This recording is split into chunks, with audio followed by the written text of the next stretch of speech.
Halo Sobat Tanduran, kembali lagi di channel saya, Tanduran Pekarangan. Sekarang sudah 2 bulan ya, saya menyimpan ember tumbuk ini. Dan selama 2 bulan ini saya sudah berulang kali menambahkan sampah-sampah organik limbah dapur ya. Ini bisa kita terapkan di konsep-konsep industri rumah tangga atau yang punya rumah tangga ya, atau punya rumah dan kebetulan punya sisa-sisa limbah organik, bisa kita manfaatkan dengan cara ini ya. Dan saya ucapkan terima kasih ya pada penemunya Bapak Nasih Yuwono. Beliau yang memberikan ide ini dan saya sudah meminta izin beliau untuk sedikit mereview ya antara 2 bulan yang lalu kalau saya buatkan di konten di YouTube bagaimana, katanya beliau boleh saja. Dan selama 2 bulan ini ternyata saya sudah cukup sabar ya, dan saatnya ini saya buatkan video kembali, saya buatkan konten kembali. Dan kemarin itu ketika usia 1 bulan saya buatkan video, ternyata kan alat saya rusak ya. Kebetulan sudah saya kalibrasi ulang dan nanti kita lihat ya kira-kira kepekatannya berapa. Dan saya terus terang sangat penasaran sekali. Nah, ini tanggal 28 ya. Ternyata saya salah ya. Karena hari ini tuh tanggal 27 saya melakukan proses perekaman dari video ini dan ternyata ya udahlah sudah terlanjur ya. Saya sudah siap-siap dan ternyata salah ya. Kurang 1 hari ya. Semoga saya tidak bermasalah ya. Dan ini kondisinya di dampak dari atas ya seperti ini. Kemarin padahal terakhir saya isi itu 1 minggu yang lalu udah full ya. Ternyata sudah mulai kempes kembali. Nanti akan saya buatkan video tersendiri ya ketika saya membongkar bagian atas dari ember tumbuk. Sekarang fokusnya kita mengerjakan pada bagian bawah. Sekarang ini sekilas saja ya saya perlihatkan pada sobat-sobat tanduran. Nah, itu ada maggot ya, maggot BSF. Bagaimana cara mendapatkan maggot BSF di dalam ember tumbuk? Ini sangat mudah ya. Tinggal kita masukkan kulit-kulit buah atau buah busuk, itu pasti akan mendatangkan maggot dengan sendirinya. Nah, oke, sekarang saatnya saya kembali, saya angkat ya. Saya angkat, lalu saya siapkan ember untuk menampung dari air ember tumbuk itu. Karena terus terang tidak saya buatkan keran ya. Padahal lebih praktis itu enaknya dibuat keran. Nah, kita lihat hasilnya seperti ini. Warnanya agak pekat ya, agak pekat sekali. Dan banyak sekali maggot BSF. Ya, tidak masalah ya karena beberapa VOC saya itu pernah ada maggotnya seperti ini juga saya gunakan ya. Nah, sudah saya siapkan ember, saatnya kita siram saja ya ke bagian ember ini. Nah, saya posisikan dulu agar enak terlihat ya. Nah, seperti ini. Tinggal kita siramkan saja air yang ada di tampungan ember bagian bawah tadi. Kalau yang lebih mudah itu tinggal pakai keran ya. Tetapi ingat harus minimal 2 bulan untuk panen yang pertama. Ingat, panenan pertama itu harus minimal 2 bulan. Kalau untuk panenan selanjutnya silahkan mau 1 minggu sekali, 2 minggu sekali, tidak masalah ya. Semakin banyak buah-buahan yang kita masukkan ke dalam ember tumbuk, maka semakin banyak pula air yang akan kita dapatkan. Dan kebetulan saya ini mencampurnya ya antara limbah dapur dengan buah-buahan. Karena tidak setiap hari makan buah ya, mau gimana lagi. Nah, kalau sudah tinggal kita kembalikan bagian atas ya, ember bagian atas kita kembalikan lagi. Nah, kita tumpuk seperti ini. Dan nanti akan saya berikan limbah dapur yang baru dan semoga saja nanti bisa dipanen ya 1 minggu ke depan. Nah, ini sisanya seperti ini. Kita masukkan saja di bagian atas ya. Bagian atas kita kembalikan lagi ke posisi semula. Karena saya pikir saya harusnya menyediakan sedikit ya, sedikit cairan yang bisa diberikan agar itu nanti bisa saya panen sekitar 1 minggu atau 2 minggu ke depan. Nah, ini waktunya kita eksekusi ya. Saya juga penasaran kira-kira berapa ya ppm-nya, kepekatannya berapa. Lalu ya kira-kira saja ya. Saya juga penasaran sekali. Nah, ini ternyata selama saya menyiapkan botol ini ya, itu sudah banyak sekali ayam yang berkumpul dan sepertinya matanya tuh hijau ya melihat mahkot BASF. Nah, tadi sudah saya keluarkan ya alat TDS meter dan pH meter air ya, khusus air yang seperti yang saya gunakan itu.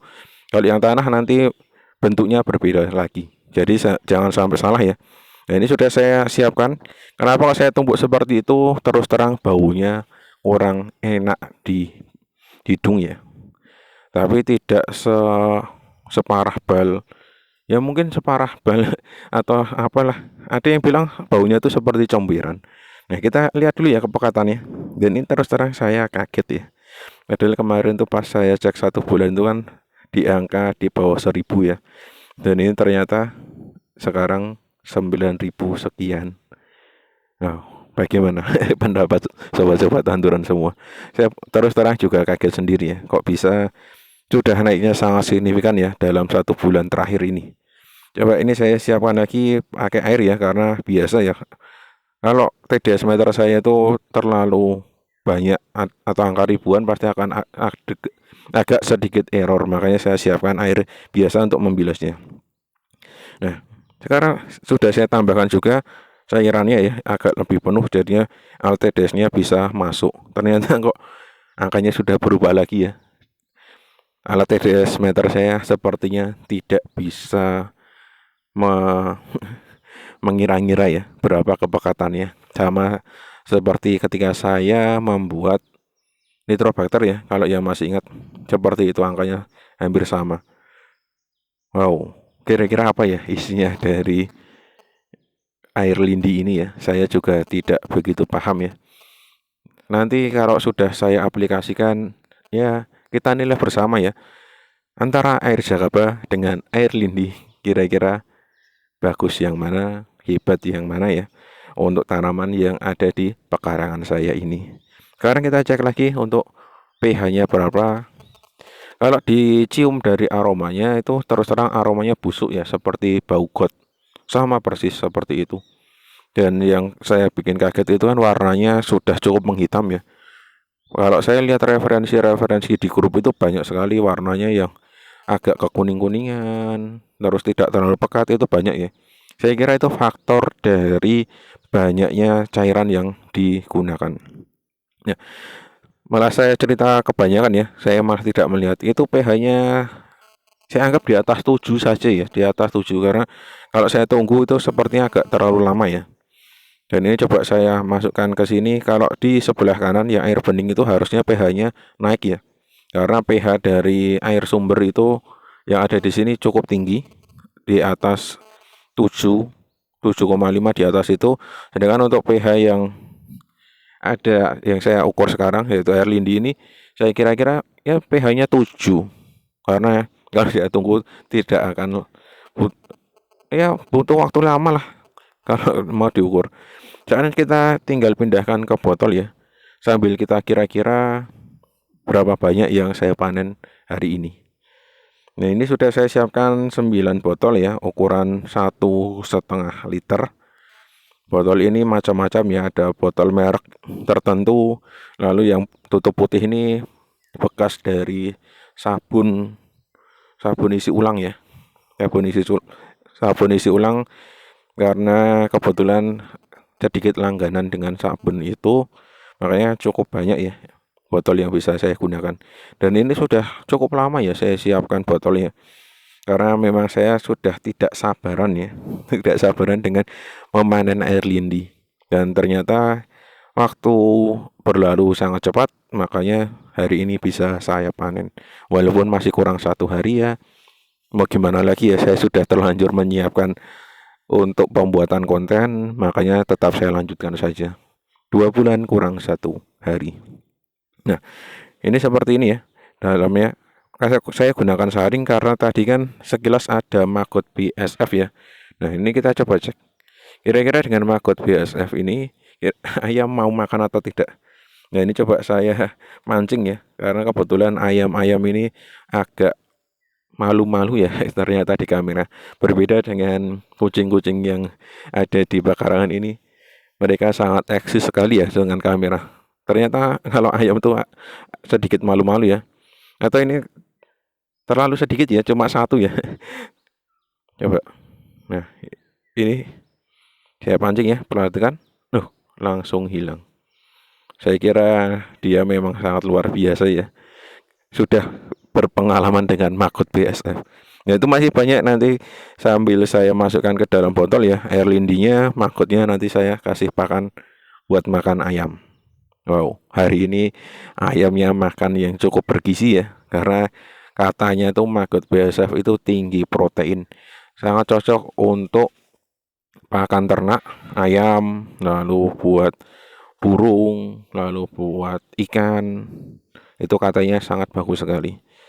Tapi ya kalau kita pribadi menilainya pasti agak sedikit jorok ya, karena maggot biasa kan didapatkan dari sisa-sisa dari sampah ya. Makanya kalau kita bisa dengan kering ya, kita bisa dengan kering maka tidak masalah. Ya, kita coba cek lagi. Itu cukup banyak ya. Nah, pasti indukannya dulu. Nah, anaknya langsung berebutan. Wow, ini maggot BSF ini. Bisa tidur nyenyak nih hari ini ayam-ayamnya. Oh, saya tidak menyangka ya. Walaupun memang sudah saya buatkan skenario, nanti maksudnya saya buatkan pakan ayam, dan ternyata selama saya proses pembuatan konten, ayamnya tuh sudah pada setia menunggu ya, menunggu untuk dikasih makan maggot BSF. Oh, ini di luar dari ekspektasi saya ya. Yang adalah sudah saya rencanakan, tetapi ternyata berhasil berebutan ya. Nah, ini kata penemunya Bapak Nasih yang tadi ya, Bapak Nasih Yuwono, itu suruh mengisinya jangan penuh-penuh ya. Kalau kapasitasnya 1,5 liter silakan diisi separuhnya. Kalau kapasitasnya yang lebih banyak juga diisi separuhnya, dan jangan lupa nanti tutupnya dikendorkan ya. Dan ini harus dijemur. Sampai berapa lama proses penjemurannya? Ya, kita tidak tahu ya, karena setiap ember tumpuk itu pasti air lindinya berbeda-beda. Nah, kuncinya itu adalah sampai agak baunya itu sudah tidak menyengat. Nah, ini sudah saya masukkan semua, ternyata dapat 8 botol ya. Ini yang botol terakhir, dan sisa air sedikit tadi saya kira akan saya kembalikan ke ember tumpuk untuk menstimulasi cairan berikutnya, air lindi berikutnya. Nah, ini ya, ada 2 botol merek tertentu, dan sisanya ini botol sabun ya, bekas sabun isi ulang. Nah, itu ada mereknya tapi tidak begitu terlihat ya, karena ini produk lokal. Nah, sisa 1 ya. Nanti sisanya tinggal saya kembalikan lagi kepada ember tumbuk air lindinya. Dan ini prosesnya nanti saya belum menentukan ya mau dijemur di mana. Coba nanti saya cari-cari kira-kira dijemur di mana, mau di depan sini atau di atas atau di mana. Saya masih belum menemukan ya. Yang jelas jangan sampai tergoyang, karena kan prosesnya harus dibuka seperti ini ya, atau dilonggarkan tutupnya. Kalau dilonggarkan seperti ini, ada ayam terus kesenggol, ada kucing, ada apalah, kesenggol malah jatuh, malah kita yang kaget sendiri, dan kita cukup menangis ya, karena menunggunya harus sampai 2 bulan karena panenan yang pertama. Coba saya pikirkan dulu ya, kira-kira di mana yang cocok bisa menampung atau kita jemur ya. Dan nanti coba saya juga buatkan videonya ketika panen atau ketika setiap hari ya. Nanti tergantung kondisi saya ya. Kalau saya tidak terlalu sibuk ya nanti coba saya buatkan. Kalau baru sibuk-sibuknya ya saya akan carikan alternatif lain ya. Tapi yang jelas nanti kalau sudah matang siap digunakan akan saya review kembali. Nah, ini masih pada penasaran ya ayam-ayamnya tuh. Ember itu masih ada sedikit maggot, mungkin nanti akan saya keluarkan buat pakan ayam itu. Jadinya tidak akan saya kembalikan ya untuk maggotnya. Khusus untuk air lindinya yang nanti akan saya kembalikan di dalam ember tumpuk itu. Nah, ini ayam-ayam kecil ini masih pada penasaran melihat maggot-maggot yang tadi. Nah, ini sudah saya temukan ya lokasi yang tepat. Saya kira-kirakan ini terkena sinar matahari yang cukup ya, dari pagi hari sampai sekitar nanti jam 12 atau jam 1. Nanti coba saya cek kembali ya dari sana sampai sini, karena di belakang itu banyak sekali pohon-pohon, jadi kemungkinan besar tidak akan sampai sore. Dan ini tinggal kita buka sedikit demi sedikit ya. Saya kira ini juga termasuk alasan ya kenapa kok dikasih airnya itu tidak penuh. Agar ketika mau dibuat tiduran seperti ini kan posisinya tidak akan tumpah ya. Nah, ini sudah saya cek semua, tidak ada yang akan tumpah ya. Jadi tinggal saya cek kembali besok pagi atau siang, kira-kira tempat ini bisa terkena sinar matahari penuh atau tidak ya, atau minimal setengah hari, biar pematangan dari air lindi ini lebih cepat. Nah, seperti itulah hasilnya. Kira-kira nanti paling ya tinggal 7 hari ke depan ya, itu bisa dimanfaatkan, tergantung bau dari air lindi itu sudah bisa diterima di hidung atau tidak. Hampir seperti proses penjemuran dari itu ya, yang warna pink itu, PSB, hampir sama ya. Oke, untuk video kali ini saya kira cukup dulu ya untuk pembahasannya. Saya Iri, salam tanduran, tanduran subur, petani makmur.